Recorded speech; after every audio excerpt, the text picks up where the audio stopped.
Good morning, students and staff of Cold Lake High School. Today marks a very important day in the history of Canada. Our nation is in the process of completing its 12-year mission in Afghanistan. The symbolic end of the most visible component will be the lowering of the Canadian flag in Kabul, Afghanistan, upon completion of the military mission, which is scheduled for today. This is a very significant day for Canadians and for Albertans, and a great opportunity to think about the important role we have played on the world stage.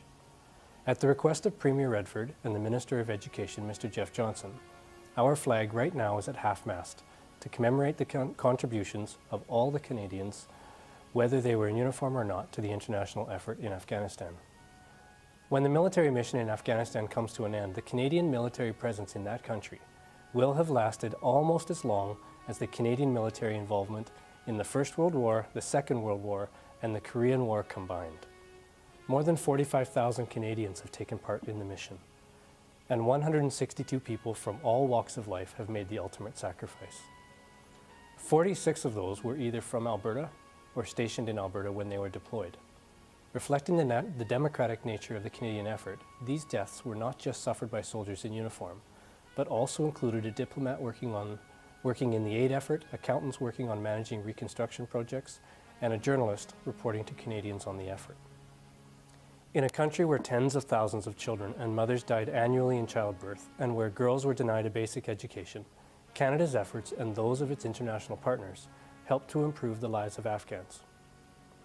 These improvements will continue to positively change the lives of people well after we have lowered our flag for the last time in Kabul.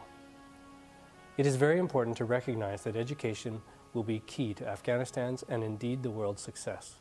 Incredibly, and as a direct result of the international effort, the number of children in school in Afghanistan has increased from 1 million to more than 7 million.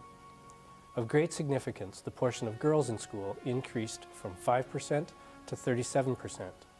We can all be proud to tell our children about the contribution of everyday Albertans, including reservists, police officers, and teachers. 9 years ago, when I was the principal of another Cold Lake school, one of my teachers informed me that a friend of his, a reservist from Edmonton, had been called up to serve as part of our military force in Afghanistan. Over the next several months, he regularly sent the school pictures and stories about what was going on in the area around where he was based. It is one thing to watch the news and follow events on television, but it is quite another to have a personal connection to the events that were occurring on the other side of the world. Sadly, that friend from Edmonton was killed serving our country while he was far away from home in Afghanistan.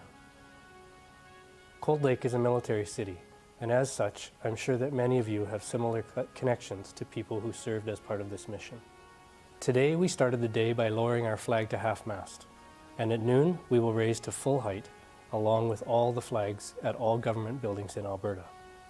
This recognizes both the sacrifice of the fallen and celebrates the mission's end, while giving thanks for those who returned safely home.